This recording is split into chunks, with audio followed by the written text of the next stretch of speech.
ನಮಸ್ಕಾರ ವೀಕ್ಷಕರೇ, ಈ ವಿಡಿಯೋದಲ್ಲಿ ಕೆಸರಾ 2201 ಮಾಡೆಲ್ನಲ್ಲಿ ಕಂಟಿನ್ಯೂಸ್ಲಿ ಆರೆಂಜ್ ಲೈಟು ಆನ್ ಆಗ್ತಾ ಇರುತ್ತೆ, ಬ್ಲಿಂಕಿಂಗ್ ಆಗ್ತಾ ಇರುತ್ತೆ. ಸೊ ಈ ಥರ ಪ್ರಾಬ್ಲಮ್ ಬಂದಾಗ ಏನು ಸೊಲ್ಯೂಷನ್ ಇದೆ, ಏನು ಪ್ರಾಬ್ಲಮ್ ಇದೆ, ಈ ಪ್ರಾಬ್ಲಮ್ಗೆ ಸೊಲ್ಯೂಷನ್ ಯಾವ ಥರ ನಾವು ತಗೋಬೇಕು ಅಂತ ಅನ್ನೋದನ್ನು ನಾನು ನಿಮಗೆ ಈ ವಿಡಿಯೋದಲ್ಲಿ ತಿಳಿಸ್ಕೊಡ್ತಾ ಇದ್ದೇನೆ. ಇಲ್ಲಿ ನೋಡಿ, ಸ್ಟಾರ್ಟ್ ಮಾಡೋಕ್ಕಿಂತ ಮೊದಲು ಇವಾಗ ಅಟೆನ್ಷನ್ ಕೊಡ್ತಾ ಇದೆ. ಸ್ಟಾರ್ಟಿಂಗ್ ಅದು ಆನ್ ಆಗ್ತಾಯಿತ್ತು, ಇವಾಗ ಆನ್ ಆಗ್ತಾ ಇಲ್ಲ. ಸೊ ಈ ಥರ ಪ್ರಾಬ್ಲಮ್ ಇದ್ದಾಗ ನಾವು ನಮ್ಮ ಫೋಟೋಕಾಪಿಯರ್ ಮೆಷಿನಿಗೆ ಫರ್ಮ್ವೇರ್ ಅಪ್ಡೇಟನ್ನು ಮಾಡಬೇಕಾಗತ್ತೆ, ಸಾಫ್ಟ್ವೇರ್ ಅಪ್ಡೇಟನ್ನು ಮಾಡಬೇಕಾಗತ್ತೆ. ಇಲ್ಲಿ ನೋಡಿ, 8 ಸಾಫ್ಟ್ವೇರ್ ಅಪ್ಡೇಟ್ ಆಗಬೇಕು ಅಂತಂದರೆ ಇದು ಟೈಮ್ ಕೂಡ ತಗೊಳುತ್ತೆ. ಈ ಸಾಫ್ಟ್ವೇರ್ ಅಪ್ಡೇಟ್ ಆಗ್ತಾ ಇಲ್ಲ ಅಥವಾ ಆದರೂ ಕೂಡ ನಮ್ಮ ಫೋಟೋಕಾಪಿಯರ್ ಮೆಷಿನ್ ಆನ್ ಆಗ್ತಾ ಇಲ್ಲ ಅಂತ ಅಂದಮೇಲೆ ನಾವು ಇದಕ್ಕೆ ಸೆಕೆಂಡ್ ಮೆಥಡನ್ನು ಉಪಯೋಗ ಮಾಡಬೇಕಾಗತ್ತೆ. ಅದು ಯಾವುದಪ್ಪ ಅಂತಂದರೆ, ಫಸ್ಟು ಮದರ್ ಬೋರ್ಡನ್ನು ನಾವು ರಿಪ್ಲೇಸ್ ಮಾಡಬೇಕಾಗತ್ತೆ. ಇದು ರಿಪ್ಲೇಸ್ ಮಾಡಿದ ನಂತರ ಏನಾಗುತ್ತೆ ಅಂತ ಹೇಳಿ ನಾನು ನಿಮಗೆ ಈ ವಿಡಿಯೋದಲ್ಲಿ ತೋರಿಸ್ಕೊಡ್ತಾ ಇದ್ದೀನಿ. ವಿಡಿಯೋನ ಕೊನೆಯವರೆಗೆ ನೋಡ್ತಾ ಇರಿ, ಬಹಳ ಇನ್ಫಾರ್ಮೇಟಿವ್ ಆಗಿದೆ. ನೀವಿನ್ನೂ ನನ್ನ ಚಾನಲ್ಗೆ ಹೊಸಬರಾಗಿದ್ದರೆ ಲೈಕ್ ಮಾಡಿ, ಶೇರ್ ಮಾಡಿ, ಸಬ್ಸ್ಕ್ರೈಬ್ ಮಾಡಿ. ಪಕ್ಕದಲ್ಲಿರೋ ಬೆಲ್ ಐಕಾನ್ ಕೂಡ ಆನ್ ಮಾಡಿ ಇಟ್ಕೊಳ್ಳಿ. ನಾನು ಅಪ್ಲೋಡ್ ಮಾಡೋ ಇಂಥ ಟೆಕ್ನಿಕಲ್ ವಿಡಿಯೋಗಳ ಬಗ್ಗೆ ಮಾಹಿತಿ ನಿಮಗೆ ಬರ್ತಾ ಇರುತ್ತೆ.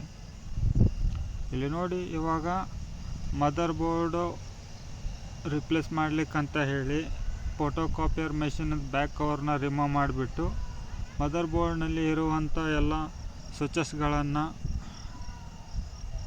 ಡಿಸ್ಕನೆಕ್ಟ್ ಮಾಡ್ತಾ ಇದ್ದೇವೆ.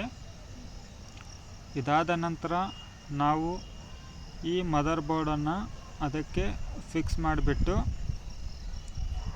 ನಮ್ಮ ಫೋಟೋಕಾಪಿಯರ್ ಮೆಷಿನ್ನು ಏನಾಗುತ್ತೆ, ಸ್ಟಾರ್ಟ್ ಆಗುತ್ತೋ ಇಲ್ಲೋ, ವರ್ಕ್ ಆಗುತ್ತೋ ಇಲ್ಲೋ ಅಂತ ಹೇಳಿ ನಾವು ತಿಳಿದುಕೊಳ್ಳೋಣ. ಇವಾಗ ನಾವು ನಮ್ಮ ಮದರ್ ಬೋರ್ಡನ್ನು ರಿಪ್ಲೇಸ್ ಮಾಡಿದ್ದೇವೆ ಮತ್ತು ವಾಪಸ್ ರೀಫಿಟ್ಟಿಂಗ್ ಮಾಡ್ತಾಯಿದ್ದೇವೆ. ಇದರ ನಂತರ ನಮ್ಮ ಫೋಟೋಕಾಪಿಯರ್ ಮೆಷಿನ್ದಲ್ಲಿ ಮತ್ತೆ ಏನೆಲ್ಲ ಚೇಂಜಸ್ ಆಗುತ್ತೆ, ಸ್ಟಾರ್ಟ್ ಆಗುತ್ತೋ ಇಲ್ಲ ಅಂತ ಹೇಳಿ ನಾನು ನಿಮಗೆ ಈ ವಿಡಿಯೋದಲ್ಲಿ ವಿತ್ ಪ್ರೂಫ್ ತೋರಿಸ್ಕೊಡ್ತೇನೆ, ನೋಡ್ತಾ ಇರಿ.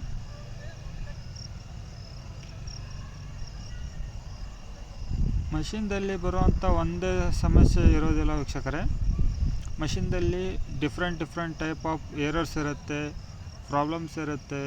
ಪಾರ್ಟ್ಸ್ ಹೋಗಿರ್ಬೋದು, ಅಥವಾ ಡ್ರಮ್ ಯೂನಿಟ್ ಹೋಗಿರ್ಬೋದು, ಅಥವಾ ಡೂಪ್ಲೆಕ್ಸ್ ಮೋಡ್ ಪ್ರಾಬ್ಲಮ್ ಇರ್ಬೋದು, ಅಥವಾ ಕಾಲ್ ಸರ್ವಿಸ್ ಇರ್ಬೋದು. ಯಾವುದೂ ಇರಲಿ, ಅದಕ್ಕೆ ಸೊಲ್ಯೂಷನ್ ಕೂಡ ಇರುತ್ತೆ.